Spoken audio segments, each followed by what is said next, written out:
വാടക ചീട്ടും കൊടുത്ത് ഞാൻ ആളെ അയച്ചാൽ വാടക കൊടുക്കണം. അല്ലാതെ തർക്കുത്തരം പറയാനല്ല ഞാൻ തനിക്ക് വീട് വാടകയ്ക്ക് തന്നത്. അച്ഛൻ എന്തിനാ ഈ വാടകയുടെ കാര്യത്തിൽ വിഷമിക്കുന്നത്? അതിന് ഞാനില്ലേ, അല്ലെങ്കിൽ ഏട്ടനില്ലേ? സ്വന്തം തന്തയെ ഉപ്പും മുളകും തേച്ച് നാലായിട്ട് മടക്കി വിഴുങ്ങാനല്ലേടാ നീയൊക്കെ മക്കളായി ജനിച്ചത്. ഈ കോയയുടെ വാടക എന്താടാ കണക്കിൽ വരാത്തത്? മൂപ്പിൽനായുടെ വെറുതെ ദിവസം ഞാൻ വാടക കൊണ്ട് തന്നപ്പോ അന്നേ ദിവസം കൈ തെറ്റൊന്നും വാങ്ങൂലാന്ന് മൂപ്പിൽനാരല്ലേ പറഞ്ഞേ. അല്ല അത് മറന്നോ? എന്റെ പേരെന്താണാ പറഞ്ഞത്? കോയ, കരിപ്പൂര് കോയ. താൻ കരിപ്പൂർ കോയയാണെങ്കിലേ ഞാൻ തിരുപ്പൂർ നായരാ. ആ ദിവസം ഒന്നും കൈനീട്ടി വാങ്ങുകയല്ലെന്നേ ഞാൻ പറഞ്ഞിട്ടുള്ളൂ. പക്ഷേ അതിനടുത്ത ദിവസം ഞാൻ കൈനീട്ടും. കരിപ്പൂർ കോയയ്ക്ക് മനസ്സിലായോ?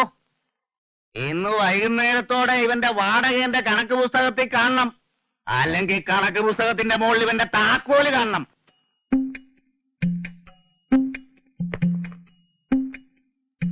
ഇതാരുടെ താക്കോലാടാ? കോയയുടെ താക്കോലല്ല, എന്റെ താക്കോലാണ്. ഈ താക്കോലും പിടിച്ച് അച്ഛന്റെ കാര്യങ്ങളും നോക്കി ഞാൻ ജീവിതം തുടങ്ങിയിട്ട് വർഷം കുറയായി.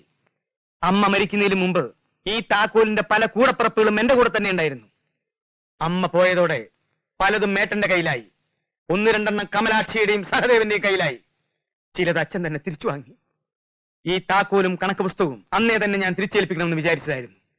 പക്ഷേ മരിക്കാൻ നേരത്ത് എന്റെ പെറ്റമ്മ എന്നെ വിളിച്ചൊരു സ്വകാര്യം പറഞ്ഞു. ഇല്ലേടി? എന്ത് സ്വകാര്യം? എന്ത് തന്നെ വന്നാലും എത്ര തന്നെ ചീത്ത പറഞ്ഞാലും അച്ഛനെ പൊന്നുപോലെ നോക്കണമെന്നാണ് അമ്മ എന്നോട് പറഞ്ഞത്. അല്ലേടി? അച്യുതൻകുട്ടിയേട്ടനെയും കമലാക്ഷിയെയും അളിയനെയും അമ്മയ്ക്ക് വിശ്വാസമില്ലായിരുന്നു. അതാ അവരോട് പറയാതെ എന്നോട് പറഞ്ഞത്. അച്ഛനെ നമസ്കരിക്കടി. എന്തുവാ ഇത്? എന്റെ പൊന്നച്ഛൻ വിശ്വസിക്കല്ലേ? എന്റെ പൊന്നച്ഛ, ഈ കേട്ടത് മുഴുവൻ കള്ളത്തരമാണ്. എന്താ ഇത്? എല്ലാരും കൂടെ അമ്മയ്ക്ക് എന്നെ വിശ്വാസമില്ലെന്ന് ഇവൻ എങ്ങനെയാ പറയുന്നത്? ഇവരെക്കാൾ 4 കൊല്ലം മുമ്പ് അമ്മയെ കണ്ടവനാ ഞാൻ. അളിയോ, എന്നോടും തങ്ങളോട് വേണ്ടായിരുന്നു. ഇത്രയും വിഷം അച്ഛന്റെ മനസ്സിലേക്ക് ഓടി ഒഴിച്ചിട്ട് നിനക്ക് എന്താണ് കിട്ടിയത്? ആദ്യം ജനിച്ചാലും ശരി, അവസാനം ജനിച്ചാലും ശരി, അച്ഛനും അമ്മയ്ക്കും മക്കളെല്ലാം ഒരുപോലെ തന്നെയാ. അച്ഛനെ നോക്കാൻ വേണ്ടിട്ടല്ലേ സ്വന്തം വീട് വിട്ട് ഞങ്ങളെല്ലാം ഇങ്ങോട്ട് പോകുന്നത്. നിങ്ങളുടെ വീട് വാടകയ്ക്ക് കൊടുത്തിട്ടല്ലേ പെങ്ങൾ അളിയൻ ഇവിടെ ഒന്ന് താമസിക്കുന്നത്? അപ്പൊ താനോ? ഞങ്ങൾക്ക് കിട്ടിയ വീടിന് നല്ല ഉറപ്പ് പോരാ. അതൊന്ന് കെട്ടിപ്പോക്കണം, അല്ലാതെ അവിടെ താമസിക്കാൻ പറ്റില്ല. അച്ഛൻ വിളിച്ചിട്ടല്ലേ ഞങ്ങളിവിടെ ഒന്ന് താമസിക്കുന്നത്, അല്ലേടി? അതെ. ഉറപ്പ് പോരെങ്കിൽ പിന്നെ എന്തിനാണ് അത് എഞ്ചിനീയർക്ക് വാടകയ്ക്ക് കൊടുത്തത്? എഞ്ചിനീയർക്ക് ആ ഉറപ്പ് മതിയെന്ന് പറഞ്ഞു. എനിക്കിത് പോരേട്ടാ. കൊച്ചക്കൻ പറയുന്ന കളവാണച്ചാ. അച്ഛനത് വിശ്വസിക്കരുത്. മരിക്കുന്നവരെ അമ്മയുടെ തലക്കിലിരുന്ന് നാമം ചോദിച്ചാൽ ഞാനാ. ആ നാമജപം സഹിക്കാൻ കഴിയാഞ്ഞിട്ടാ അമ്മ വേഗം പോയത്. കൊച്ചക്കൻ, ഞാൻ ഇത് കേട്ടില്ലേ അച്ഛാ? അമ്മയെ ഞാൻ പൊന്നു പോലെയാ നോക്കിയത്. അവസാനത്തെ ശ്വാസം പോകുന്നതിന് മുമ്പ് അമ്മയ്ക്ക് വാസുണ്ണിയെ കാണണമെന്ന് പറഞ്ഞു. ഞാൻ വാസുണ്ണിയെ കൊണ്ടുവന്ന് അമ്മയുടെ കാൽക്ക് നമസ്കരിപ്പിച്ചു. കിടന്നുകൊണ്ട് കൈനീട്ടി വാസുണ്ണിയുടെ നെറുകയിൽ തൊട്ടമ്മ അനുഗ്രഹിച്ചു. ഓനെ വാസുണ്ണി, നിന്റെ കാര്യങ്ങളൊക്കെ മുത്തച്ഛൻ നോക്കിക്കോളൂ എന്ന് അമ്മ പറയുകയും കൂടി ചെയ്തു. എന്താ മലർന്ന് കിടന്ന് ശ്വാസം വലിക്കുന്ന അമ്മ എങ്ങനെയാ കാല് പിടിച്ച് നിൽക്കണ വാസുണ്ണിയുടെ നെറുകയിൽ തൊടുന്നത്? കൈക്ക് ഇത്ര നീളുണ്ടാവും. എന്റെ അമ്മ ആരോ കിങ്കോ. മരം കൊടു. ആരെ ബോധിപ്പിക്കാനാ നിങ്ങൾ ഇങ്ങനെ തമ്പി തല്ലുന്നത്? എന്നെ ബോധിപ്പിക്കാനോ? ഒന്നായിട്ട് കട്ടുമുടിക്കാതിരിക്കാനാ എല്ലാം ഒരു കള്ളനെ ഏൽപ്പിക്കാതെ പല കള്ളന്മാരെ ഏൽപ്പിച്ചത്. അങ്ങനൊരു ബുദ്ധി എനിക്ക് തോന്നിയത് എന്തുകൊണ്ടാണെന്നറിയോ? ഞാൻ നിങ്ങളെക്കാളൊക്കെ വലിയ കള്ളനായതുകൊണ്ടാ. നിന്റെയൊക്കെ ഭാഷ പറഞ്ഞാൽ തനി തന്തക്കള്ളൻ.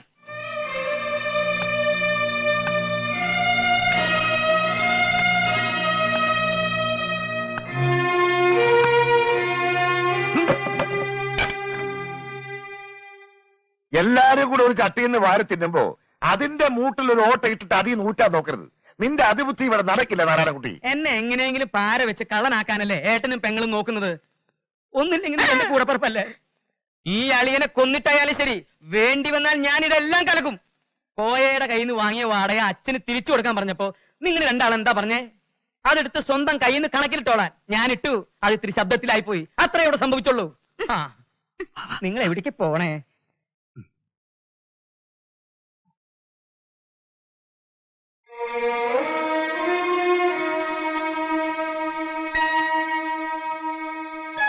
ചിരിച്ചോ? എന്നെ ഇട്ട് എല്ലാരും കൂടെ പന്ത് കെട്ടുന്നത് കണ്ട് ഇതിനകത്തിരുന്നു മോള് ചിരിച്ചോ? പിറന്നാളിനോ കണ്ടില്ല. അയച്ച 2 കത്തിന് മറുപടിയില്ല. ഇവരെ പോലെ മോളും എന്നെ മറന്നു.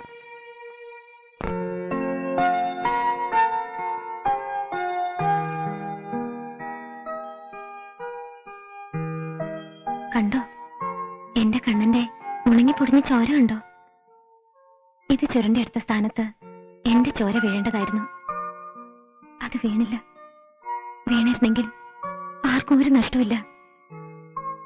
കണ്ണനറിയോ, ഈ മായയ്ക്ക് ആരുമില്ല. ആരും. അത് പച്ചക്കള്ളം. അപ്പൊ മുത്തച്ഛനോ?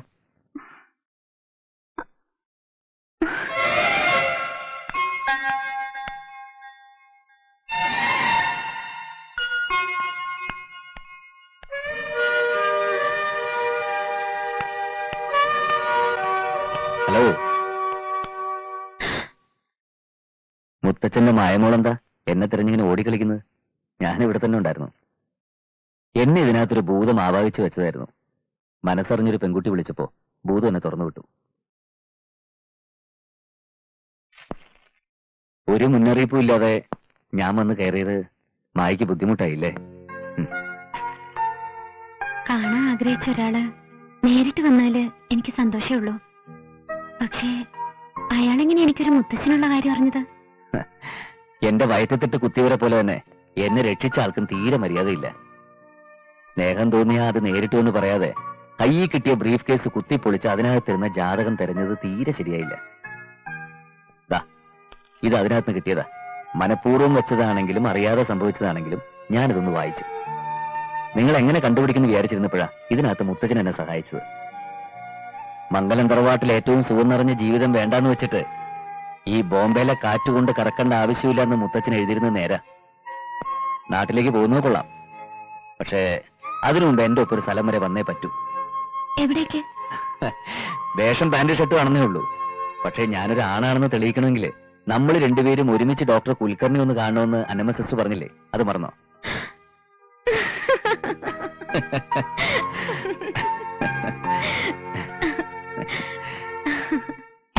ये क्या बकवास है? ये 2-3 बंडल के लिए इतना बड़ा बक्सा क्यों लेके आए? बाकी पैसा किधर है? ഒരബദ്ധം പറ്റിപ്പോയി ഉസ്താദ്. ചരക്ക് വിഴുങ്ങിയ പാവക്കുട്ടിയെ ഇവിടെ വെച്ചൊരു പെൺകുട്ടി വിഴുങ്ങി. खा लिया? कैसे खा लिया? ऐसा कोई नहीं खा सकता. किसने खा लिया होगा? വിഴുങ്ങിയ തന്റെ ഉപ്പാപ്പായിരിക്കും. ആ പെൺകുട്ടി അതെടുത്ത് പോക്കറ്റിടുന്ന നമ്മൾ കണ്ടതല്ലേ? बदमाश, क्या बोला तूने? ബദ്മാഷിന്റെ വാപ്പ. കച്ചവടാ. കൊല്ലം 10-34 നമ്മൾ തുടങ്ങിയിട്ട്. അങ്ങനെ വിഴുങ്ങുന്ന സ്വഭാവമാണെങ്കിൽ ഈ നായിന്റെ അവന്റെ വാപ്പ നമ്മൾ വിഴുങ്ങിയത്. ഉസ്താദ് ക്ഷമിക്കേ, ആരും വിഴുങ്ങിയിട്ടൊന്നുമില്ല. ചരക്ക് തിരിച്ചെടുക്കാൻ എനിക്കറിയാം. ഉസ്താദിന് കാശല്ലേ വേണ്ടത്? കാശ് ഞാൻ തരും. തലവർ ഒരു വാക്ക് പറഞ്ഞിരുന്നെങ്കിൽ ഉസ്താദിന്റെ അടപ്പ് ഞാൻ തെറിപ്പിച്ചനെ. ഈ ബിസിനസ്സിൽ ആദ്യമായി വേണ്ടത് പരസ്പര വിശ്വാസമാണ്. അത് എന്നില്ലാതാവുന്നു അന്നേ പരിപാടി നിർത്തണം. കുഞ്ഞായൻ ബഹളം വെച്ചപ്പോ അവര് വെടിവെക്കുന്ന ഞാൻ വിചാരിച്ചേ. വെടിവെക്കാൻ തോക്കിനകത്ത് ഉണ്ട മാത്രം ഉണ്ടായ പോരാ, മനസ്സിനകത്ത് ഉണ്ട വേണം. അതെന്തുണ്ടാ? ആ ഉണ്ടേന്റെ പേരാണ് ധൈര്യം. നമ്മളൊക്കെ വെടിവെക്കണമെങ്കിലേ അവനൊക്കെ ഒന്നുകൂടി ജനിക്കണം. അവനൊക്കെ ഇനി ജനിച്ചിരുന്ന നമ്മൾ ഇവിടെ കാണുമോ? നിങ്ങളെന്ത് മണ്ടത്തരായി പറയുന്നത്? അതല്ലേ നമുക്ക് ഞാൻ പറഞ്ഞത്. അവന് ഈ ജന്മം നമ്മളെ വെടിവെക്കാൻ പറ്റില്ലെന്ന്. ഇവൻ അവനൊക്കെ വലിയ മണ്ടൻ. ഹലോ, ഇതെന്താ ഇവിടെ? ഞങ്ങൾ മനസ്സിലായില്ലേ? ഇല്ല. പൊന്ന് സാറേ, നമ്മൾ ഒരുമിച്ചുള്ള ആശുപത്രി ഒന്ന് ചീട്ടടിച്ചത്. തലക്കടങ്ങിട്ട് 3 നാൾ കൂടെ ഒരുമിച്ച് ആശുപത്രി ഒന്ന് മറന്നോ? ഓ അത് ശരി. അന്ന് മുഖം ശരിക്കും കാണാത്തോണ്ട് ആളെ മനസ്സിലായില്ല. ഞാൻ കുഞ്ഞായൻ. ഹലോ, ഇത് മുസ്തഫ. ഹലോ, ഇത് ആൽഫ്രഡ്. ഹലോ. എന്താ എല്ലാരും കുടുംബത്തോടെ? ഞങ്ങൾക്കൊരു മീറ്റിംഗ് ഉണ്ടായിരുന്നു. ഓ, അത് കഴിഞ്ഞു. സാറിന്റെ എവിടെ? എനിക്കൊരു ജീവിത പ്രശ്നമാണ്. ഒരു കസ്റ്റമറെ കാണാൻ വന്നാ.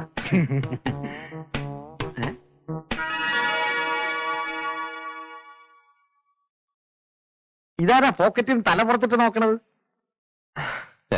ഇതൊരു പാവ. ഞാൻ വിവാഹം കഴിച്ച് എനിക്ക് ജനിക്കാൻ പോകുന്ന കുഞ്ഞിനൊരാൾ സമ്മാനിച്ചതാ. എങ്ങനെയുണ്ട്? ഫസ്റ്റ് നല്ല തറവാടുത്തുള്ള പാവക്കുട്ടി ഇല്ലേ മുസ്തഫ? അതെ.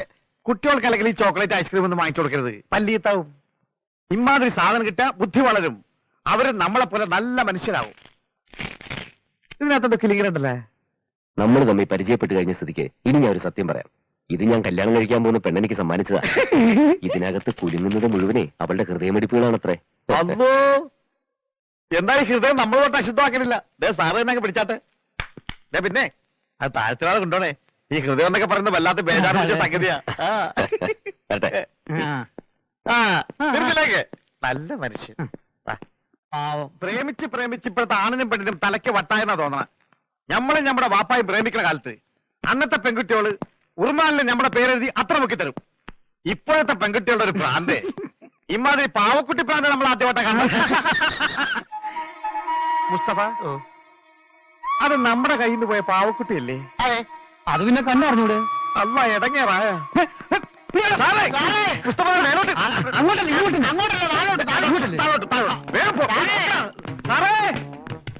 രാസ്ത ചോടന പാവക്കുട്ടി സാറേ.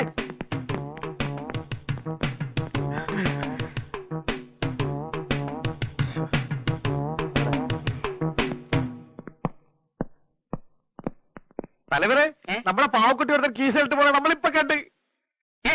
ആ പെണ്ണത് അയാൾക്ക് കൊടുത്ത് അവരൊന്ന് മുഹബത്ത് പോയി. അതിനകത്ത് രത്നങ്ങളുണ്ട് തലവരെ. കിലുക്കൻ ഞാനും കേട്ടതാ. അതെ, ഞമ്മളത് വാങ്ങി കുലുക്കി നോക്കി, സൂക്ഷിച്ചു വെച്ചോന്ന് പറഞ്ഞ് തിരിച്ചു കൊടുത്ത്.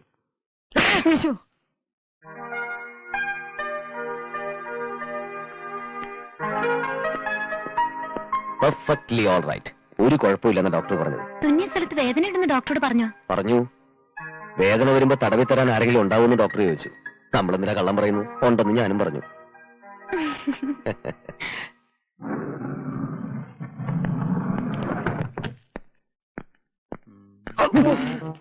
കണ്ടോ, അവളുടെ കയ്യിലാണ് നമ്മുടെ ചരക്കുണ്ടായിരുന്നത്. അത് ചോദിക്കാൻ ചെന്നപ്പോഴാണ് ആരോ കുത്തുകിട്ട് വീണത്. അത് ഏതാണ് തലവര് പറഞ്ഞു. ഇപ്പൊ വിശ്വാസമായ ഇപ്പൊ കുത്ത് നമ്മുടെ അഞ്ചത്തായി. അവർ രണ്ടാളും ആ കുത്തുകാരനും ഒന്നായി. ചിന്തിക്കാനൊന്നുമില്ല. തലയൊരു പറഞ്ഞ ഓർമ്മയുണ്ടല്ലോ. തൽക്കാലം അഹിംസ കൊണ്ട് മാറ്റി വെച്ചേക്കാം. 9 ലക്ഷത്തിന്റെ രത്നങ്ങളാണ് ആ പാവയ്ക്കകത്തുള്ളത്. ഇത്ര കഷ്ടപ്പെട്ട് നമ്മൾ അതെടുത്ത് തലവർക്ക് കൊടുക്കണോ? 3 വീതം വെച്ച് നമ്മൾ നാട്ടിലേക്ക് വണ്ടി കയറുന്ന വലിയ ബുദ്ധി. ഒരാളെ വേദനിപ്പിച്ച് നമ്മൾ എന്ത് സ്വർഗ്ഗമാണ് നേടാൻ പോകുന്നത്? കള്ളത്ര ഏതായാലും വേണ്ട. വേണ്ടെങ്കിൽ വേണ്ട, ഞാൻ പറഞ്ഞതേ ഉള്ളൂ. അവരോട് പോയി അവരോട് പോയി. ആവൂ, ഇപ്പോഴെങ്കിലും രണ്ടുപേരെ ഒന്നിച്ചൊന്ന് കണ്ടല്ലോ. പിണക്കൊക്കെ തീർന്നു. ആ, ഏതാണ്ടൊക്കെ ഒന്ന് തീർപ്പായി. ശരിക്കും പറഞ്ഞ സിസ്റ്ററാണ് ഞങ്ങളുടെ ജീവിതം രക്ഷിച്ചത്. ഡോക്ടർ കുൽക്കർണിയെ പറ്റി പറഞ്ഞപ്പോ മുതല് സിസ്റ്റർ ഒരു പ്രസന്റേഷൻ തരണമെന്ന് ഇവിടുന്ന് പോയപ്പോ മുതൽ ഞാൻ വിചാരിക്കുന്നതാ. ഈ ഷോളും ഞാൻ വാങ്ങിയതാ. ഇത് ഞാനൊരു സമ്മാനമായി തന്ന സ്വീകരിക്കാൻ സിസ്റ്റർക്ക് ബുദ്ധിമുട്ടുണ്ടോ? ഏയ്, സ്നേഹം കൊണ്ട് തരുന്നതല്ലേ, ഒരു ബുദ്ധിമുട്ടുമില്ല.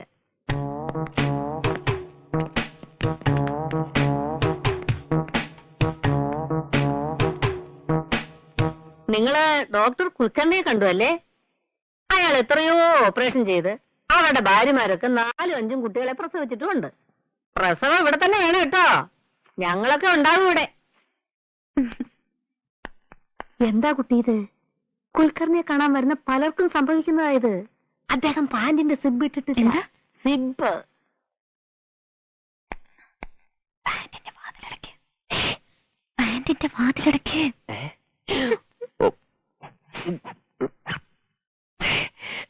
എന്തേ? അതില്ല, കൊളുത്തുപോയി. അവരാ സിസ്റ്ററോട് എന്തൊക്കെയോ പറയുന്നുണ്ട്. പാന്റ് അഴിക്കുന്നുണ്ട്.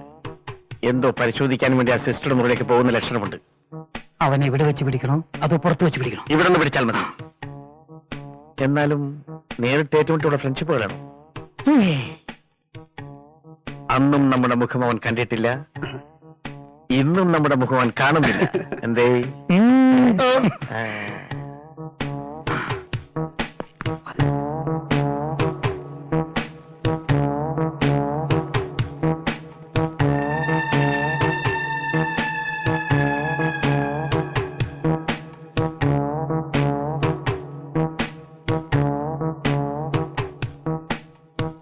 അവർ ആ നേഴ്സിന്റെ മുറിയിൽ കാണും. ഇഞ്ചക്ഷൻ റെഡിയാണോ? റെഡി. റെഡി.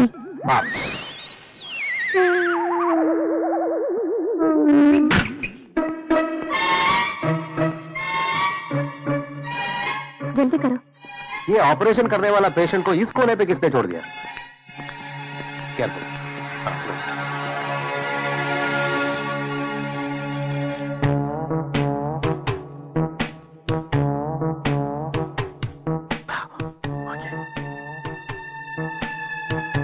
മുസ്തഫ, ഞാൻ പിന്നാപ്പറഞ്ഞത് അവനെ കെട്ടിപ്പിടിക്കണം. ഉടൻ നീ മുന്നാക്കം വന്ന് അവനെ ക്ലോറോഫോം മണപ്പിക്കണം. ബഹളം വെച്ചാൽ ഇഞ്ചക്ഷൻ കൊടുക്കണം. കറക്റ്റ്. എന്നിട്ടോ? എന്നിട്ട് ഈ കെട്ടഴിച്ച് അവന്റെ തലയിൽ കെട്ടി സ്ട്രക്ചറിൽ കിടത്തി തള്ളി പുറത്തേക്ക് കൊണ്ടുപോകും. അപ്പോഴാ പെണ്ണോ? ഓളെ കാണാനില്ല.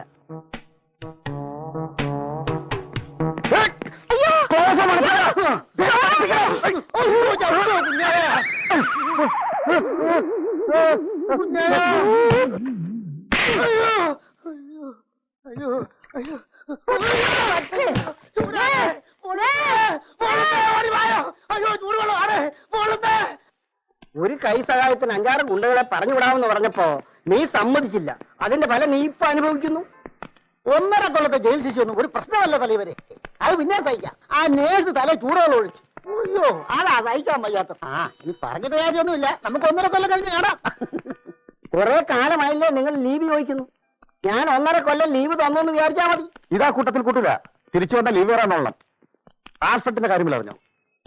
അവനെ ആള് മാറി തല ഓപ്പറേറ്റ് ചെയ്തു പോയി. ഇനി അവനെ നോക്കണ്ട മക്കളെ. കാറ്റ് പോകാതെ കിട്ടിയ ഭാഗ്യം.